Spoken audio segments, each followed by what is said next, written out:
Entrato nella sesta cornice del Purgatorio, Dante osserva con attenzione un albero carico di frutti profumati. Di questo cibo avrete caro. Più pensava Maria, onde fosser le nozze orrevoli ed intere, c'alla sua bocca, che or per voi risponde. E le romane antiche, per lor bere, contente furon d'acqua, e Daniello dispregiò cibo ed acquistò savere. Mele e locuste furon le vivande che nodriro il Batista nel diserto.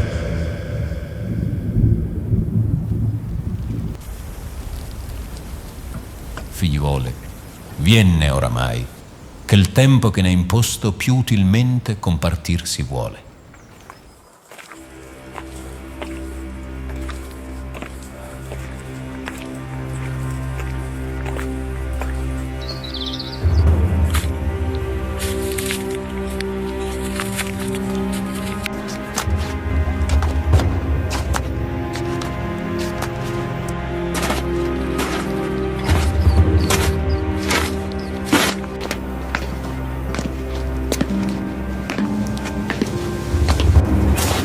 Poco dopo, i tre vengono raggiunti da una schiera di penitenti. Sono i golosi, ridotti a corpi smunti e scheletrici, pallidi e irriconoscibili, consumati dalla fame e dalla sete. Dante è colpito da quella magrezza estrema, finché una delle anime lo fissa intensamente. È Forese Donati, amico caro di Dante, trasformato al punto da non essere riconoscibile. Qual grazia m'è questa? La faccia tua, ch'io lagrimai già morta, mi dà di pianger mo, non minor doglie, veggendola sì torta. Però mi di, per Dio, che si vi sfoglia.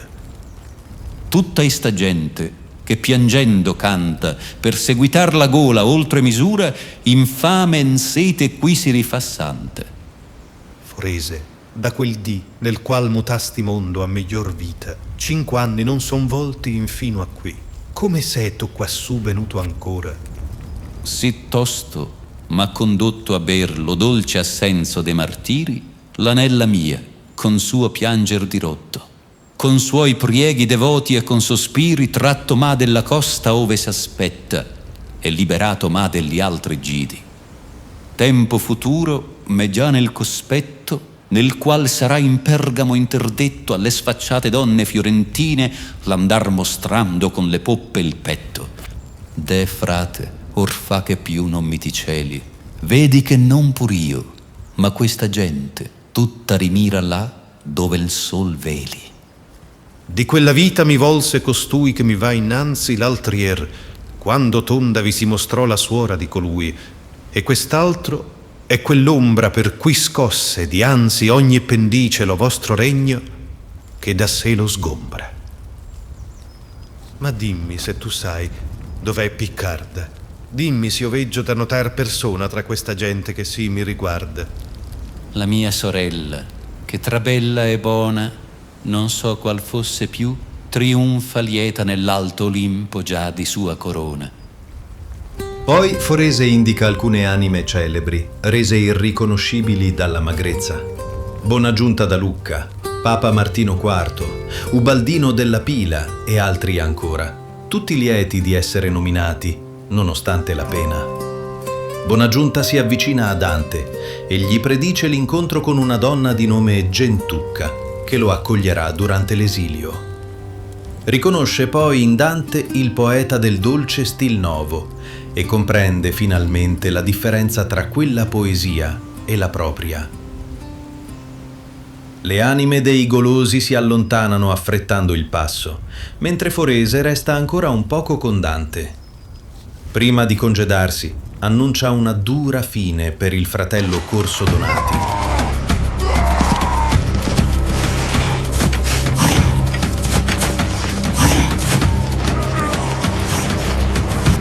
Poi corre a ricongiungersi agli altri penitenti.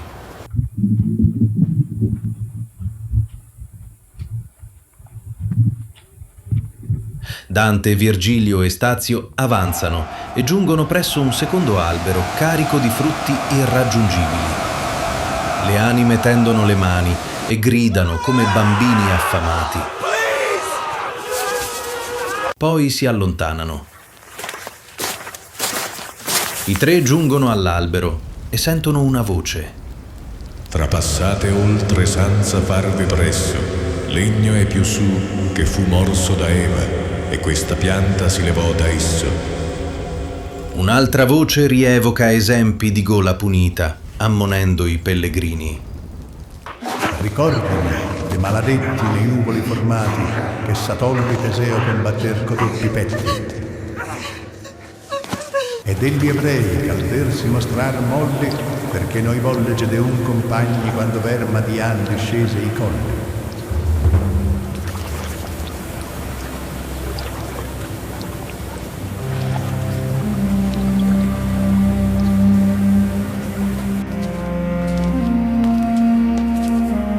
Infine, nella cornice ormai deserta, appare l'angelo della temperanza, splendente come metallo incandescente. S'a voi piace montare in su, qui si conven dar volta, quinci si va chi vuole andar per pace.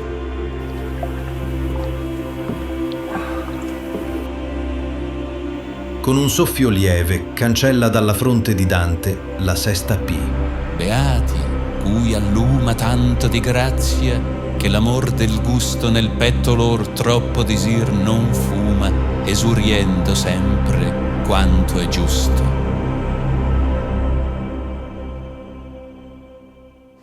Dante è turbato da un dubbio che teme di esprimere. Virgilio, però, ne intuisce il pensiero e lo invita a parlare liberamente. Come si può far magro là dove l'uopo di nodrir non tocca?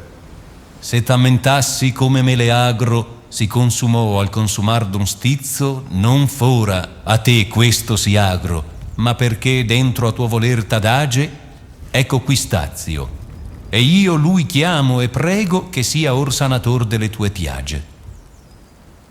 Stazio espone allora la dottrina della generazione dell'anima. Dall'unione del seme maschile e femminile nasce prima un'anima vegetativa. Con lo sviluppo del corpo, questa anima si eleva a forma sensitiva, capace di percezione e movimento. Quando infine il cervello è pienamente formato, Dio interviene direttamente e infonde l'anima razionale, che assorbe e perfeziona le precedenti. Nasce così un'unica anima con tre potenze: vegetativa, sensitiva e intellettiva. Dopo la morte l'anima si separa dal corpo e porta con sé le facoltà umane, vegetativa e sensibile, e quella divina. Le prime due sono ormai inerti, mentre la terza è assai più acuta che in precedenza, creando un corpo d'ombra simile a quello terreno, capace di sentire, soffrire ed esprimersi. Così si spiega come le anime, pur incorporee, possano patire pene fisiche.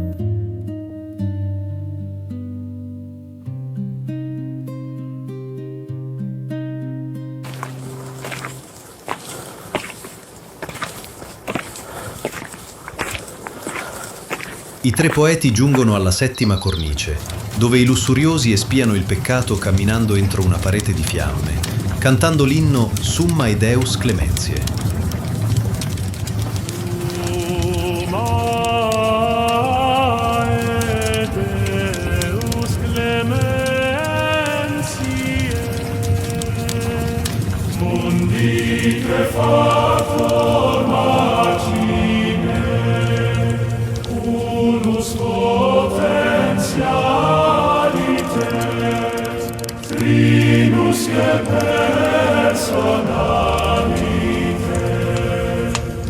Mentre cantano, le anime proclamano esempi di castità. La Vergine Maria, Diana, gli sposi fedeli. Dante, Virgilio e Stazio camminano lungo il margine della cornice, dove due schiere di anime procedono in direzioni opposte. Quando si incontrano, alcune si baciano fugacemente e subito gridano esempi di peccato.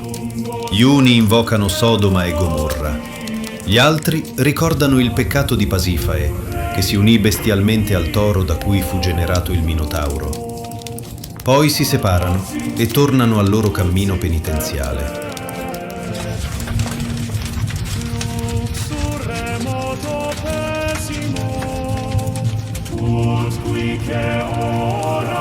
Le anime si accorgono che Dante è vivo e una di loro si rivolge al poeta. O tu che vai, dinne com'è, che fai di te parete al sol, pur come tu non fossi ancora di morte entrato dentro dalla rete. O anime sicure d'aver, quando che sia, di pace stato, quinci su vo per non essere più cieco, donna e di sopra che m'acquista grazia, perché il mortal per vostro mondo reco. Ditemi, acciò ch'ancor carte ne verghi, chi siete voi e chi è quella turba che se ne va diretro a vostri terghi? Beato te, che delle nostre marche per morir meglio esperienza imbarche. La gente che non vien con noi offese di ciò, perché già Cesar trionfando regina contra sé chiamarsi intese, però si parton Soddoma gridando, rimproverando a sé com'hai udito, ed aiutan l'arsura vergognando. Nostro peccato fu ermafrodito, ma perché non servammo umana legge, seguendo come bestie l'appetito, in obbrobrio di noi per noi si legge quando partinci il nome di colei che si imbestiò nelle imbestiate schegge. Orsa i nostri atti e di che fu morei. Son Guido Guinizelli e già mi purgo per ben dolermi prima che allo stremo. Dante riconosce in lui il padre della poesia amorosa in volgare. È colto da una profonda emozione. Vorrebbe abbracciarlo nel fuoco, ma non osa. Guinizelli indica allora un altro poeta che lo precede e chiede a Dante una preghiera quando sarà giunto in paradiso. Il poeta indicato da Guinizelli è Arnaud Daniel, lodato come il massimo artefice della poesia d'amore. Dante si avvicina ad Arnaud.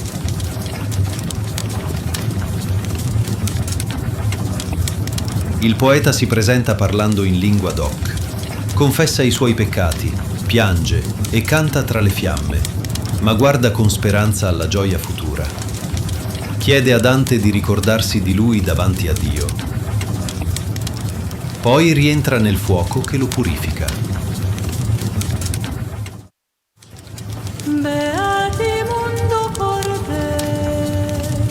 Quam ipsi Deum videbum, beati pacifici, qualiam Filii Dei vocabuntur, beati qui persecutionem patiuntur,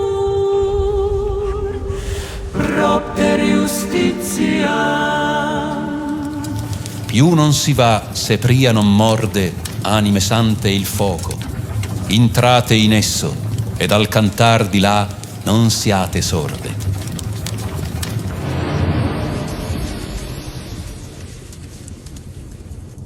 Davanti alla fiamma purificatrice, Dante è preso dal terrore. Il pensiero della morte lo paralizza, finché Virgilio, con parole ferme e amorevoli, lo rassicura. Figliuol mio, qui può esser tormento, ma non morte. Volgiti in qua, vieni ed entra sicuro.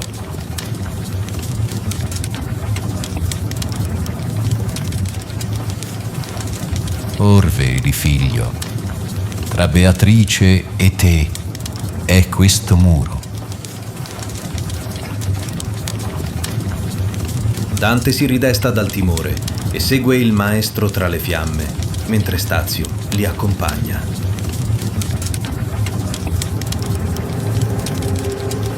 Il fuoco è ardente ma innocuo. Per sostenerlo, Virgilio gli parla di Beatrice. Gli occhi suoi già veder parmi. Guidati dalla voce di un angelo, i tre ne escono purificati.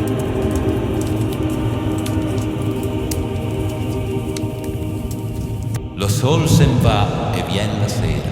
Non v'arrestate, ma studiate. studiate il passo, mentre che l'Occidente non si annera. Iniziano così la salita verso il paradiso terrestre, finché il sole tramonta del tutto e le forze vengono meno. Si fermano a riposare sui gradini della scalinata e Dante, contemplando le stelle più grandi e luminose, si addormenta.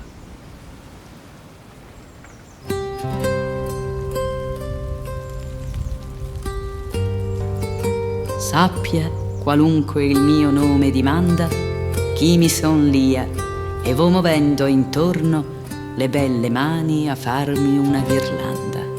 Per piacermi allo specchio qui m'adorno, ma mia suora Rachel mai non si smaga dal suo miraglio e siede tutto giorno.